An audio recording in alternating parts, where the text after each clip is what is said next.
அனைவருக்கும் வணக்கம். KF Tamil YouTube பக்கத்தில் மீண்டும் உங்களெல்லாம் சந்திப்பதில் எனக்கு மிக்க மகிழ்ச்சி. இன்றைய ஒரு பதிவில நான் பேசக்கூடிய ஒரு விஷயம் என்னன்னு பார்த்தீங்கன்னா, 48 ஹவர் ரூல்ஸ் பத்தி பேசப் போறேன். என்ன இந்த 48 ஹவர் ரூல்ஸ்? இத பத்தி விரிவா தெரிஞ்சுக்கிறோம். அதுக்கு முன்னாடி நம்ம யூடியூப் சேனலான கேஎஃப் தமிழ் யூடியூப் பக்கத்த முதல் முறையாக நீங்க பார்க்குறீங்க அப்படின்னா, நம்ம யூடியூப் சேனல சப்ஸ்கிரைப் பண்ணிக்கோங்க. பக்கத்துல இருக்கக்கூடிய பெல் ஐகான தட்டி விடுங்க. இந்த வீடியோவ கூட நீங்க கீழ லைக் பண்ணுங்க. அதன் வழியாக நிறைய பேருக்கு இந்த வீடியோ ரெக்கமெண்ட் பண்ணப்படுகிறது. அல்காரிதம் வழியாக யூடியூப்ல. ஸோ அதன் வழியாக கூட அவங்க இந்த வீடியோஸ்லாம் பார்ப்பாங்க. அதுக்கப்புறம் பார்த்தீங்கன்னா, உங்களுக்கு ஏதாவது கருத்துக்கள் இருந்துச்சுன்னா, கமெண்ட்கள் வழியாக கூட நம்மளுக்கு அத தெரிவிச்சுக் கொள்ளலாம்.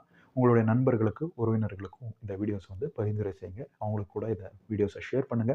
நம்ம சேனல சப்ஸ்கிரைப் பண்ண சொல்லுங்கன்னு சொல்லிட்டு, இந்த ஒரு பதிவ ஆரம்பிக்கிறேன்.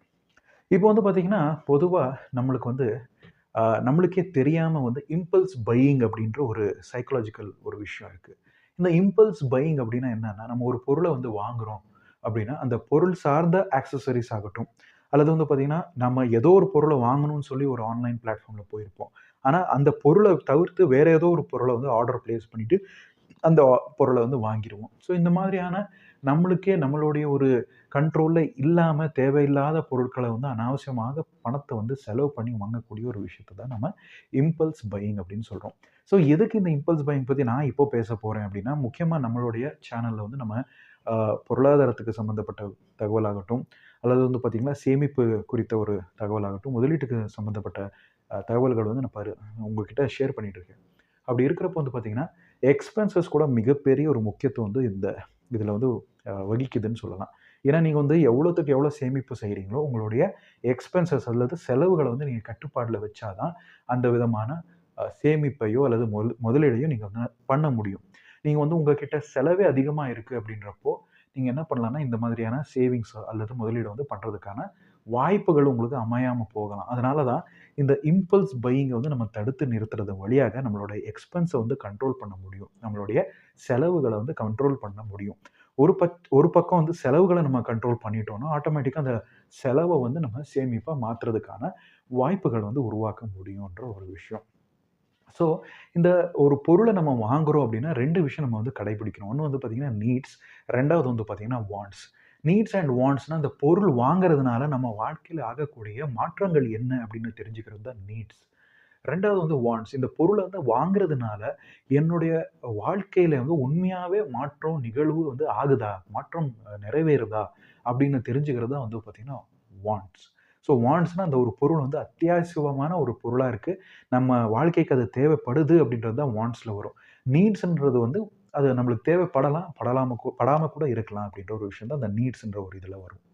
ஸோ இப்படி ஒரு பொருள நம்ம கிளாசிஃபை பண்ணிட்டோம் நீட்ஸ் அண்ட் வாண்ட்ஸ் அப்படின்னு சொல்லி. அதுக்கு பிற்பாடு நம்ம என்ன செய்யணும் அப்படின்னா, இந்த மாதிரி ஆன்லைன் பிளாட்ஃபார்ம்ஸ், காமர்ஸ் பிளாட்ஃபார்ம்ஸ்லாம் நம்ம போறோம் அப்படின்ற பட்சத்தில, எந்த பொருள நம்ம வாங்குறோமோ, அந்த பொருளுக்கு உண்மையாவே அந்த ஆர்டர் பிளேஸ் பண்றதுக்கு நம்ம 2 நாள் டைம் குடுக்கணும். அந்த 2 நாள் டைம் குடுக்குறது தான் இந்த 48 ஹவர் ரூல் அப்படின்ற ஒரு விஷயம். ஸோ இந்த 48 ஹவர் ரூல்னால என்ன பெனிஃபிட் ஆகுது அப்படின்னா, அந்த 2 நாள்ல நம்மளுக்கு அந்த பொருள் மேல இருக்கிற ஒரு அக்கறையோ, அல்லது அந்த பொருள் மேல இருக்கக்கூடிய ஒரு ஈடுபாடோ குறைஞ்சு போகறதுக்கான வாய்ப்புகள் இருக்கலாம். அல்லது அந்த 2 நாளுக்கு அப்புறம் நம்ம அந்த டிசிஷன் நல்ல முடிவு தான் நம்ம எடுத்திருக்கோம். அந்த பொருள வாங்காம இருக்கிறது. ஒருவேளை வாங்கியிருந்தோம் அப்படின்னா, நம்மளுக்கு அந்த பொருள் வாங்கியிருந்தாலும் அதுக்கு எந்த யூசும் பலனும் இருந்திருக்காது. தேவையில்லாம நம்மளுக்கு தான் நம்மளுடைய கை செலவு தான் ஆயிருக்கும் அப்படின்ற ஒரு சிந்தனை வர்றதுக்கான வாய்ப்புகள் இருக்கலாம் 2 நாளுக்கு பிறகு. அல்லது 2 நாளுக்கு அப்புறம் பார்க்கும்போது விலை 2 நாளுக்கு பின்னாடி இருக்கக்கூடிய விலைய விட குறைஞ்ச விலைக்கு கிடைக்குது. அது உண்மையாவே ஒரு வாண்டா இருக்கு நம்மளுக்கு. நம்ம வாழ்க்கையே மாற்றக்கூடிய ஒரு விஷயமா இருக்கு அந்த பொருள் அப்படின்றப்போ, அந்த டிசிஷன் எடுக்கிறதுக்கான அந்த டைம் நம்மளுக்கு அது சாதகமா இருக்கலாம் அப்படின்ற ஒரு விஷயம்.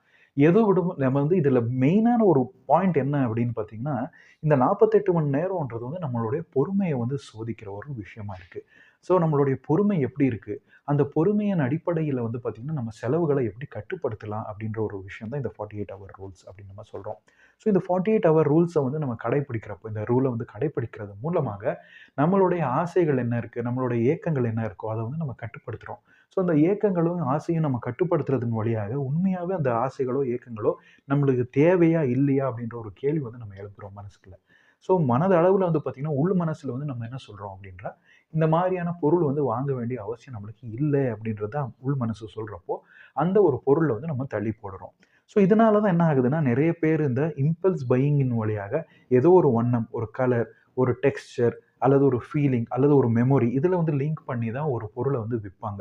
ஸோ, அதனால தான் நீங்க பார்த்துருக்கீங்கன்னா, அந்த பொருள வந்து மார்க்கெட்டிங் பண்றப்போ, அட்வர்டைஸ்மென்ட் பண்றப்போ வந்து பார்த்தீங்கன்னா, நெறைய மெமோரிஸோடைய இன்டர்லிங்க்டான விஷயங்கள தான் வந்து அட்வர்டைஸ்மென்ட்டா, ஆடா வந்து அவங்க ஒரு இதா வந்து வெளிப்படையா வந்து அத வந்து அந்த பொருள வந்து மார்க்கெட் பண்றப்போ, ஆட்டோமேட்டிக்கா என்ன ஆகும், நம்ம அந்த ஒண்ணா அந்த கலருக்கு லிங்க் ஆயிருப்போம் நம்ம மனசு, உள் மனசு. அல்லது அந்த ஃபீலிங்குக்கு லிங்க் ஆயிருக்கும். அப்படி இல்லைன்னா, பழைய மெமோரீஸுக்கு வந்து நம்மளுக்கு அது லிங்க் பண்ணியிருக்கலாம். ஸோ, அதனால தான் வந்து பார்த்தீங்கன்னா, நெறைய பேர் இந்த இம்பல்ஸ் பையிங் அப்படின்ற ஒரு இதுக்குள்ள மாட்டிக்கிட்டு, நெறைய பொருள்கள வாங்கி வாங்கி குவிச்சு வைக்கிறாங்க. செலவுகள நெறைய செய்றாங்க. வரவுகள் இல்லாம கஷ்டப்படுறாங்க. கடன்ல போய் முழுகுறாங்க. ஸோ, அத வந்து கட்டுப்படுத்துறதுக்காக தான் இந்த 48 ஹவர் ரூல்ஸ் அப்படின்ற ஒரு விஷயமா இருக்கு.